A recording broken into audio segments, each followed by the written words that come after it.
10 years ago tonight, much of Victoria was on fire, and at this exact time, none of us were sure just how bad it would get. 173 people died that day and night, and more than 2,000 homes were destroyed. The final cost of Victoria's worst ever disaster has been put at more than $4 billion.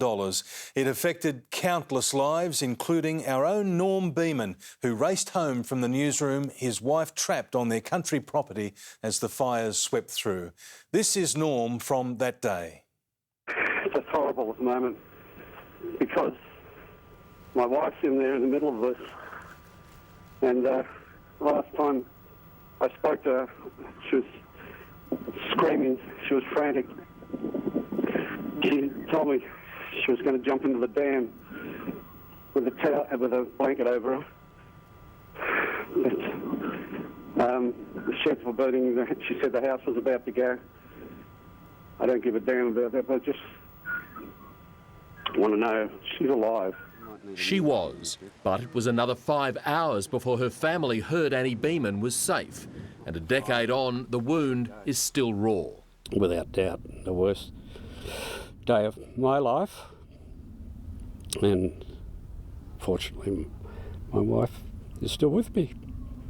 It was the worst day of many lives. You've lost everything? Everything we own. Some people that we know, I think they've lost 2 of their young kids. So. It was so ferocious, and I can understand how people got caught, and I can understand why so much has gone. One of the recommendations of the Bushfires Royal Commission was to bundle or bury power lines in the highest risk areas. That work is still continuing.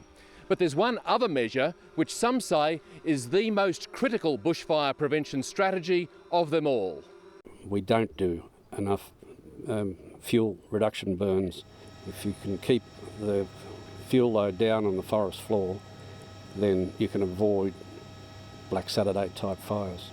Like it did for thousands of others, Black Saturday changed the Beamans. I used to be very optimistic, and I used to always think it won't. If it's coming, it'll be stopped.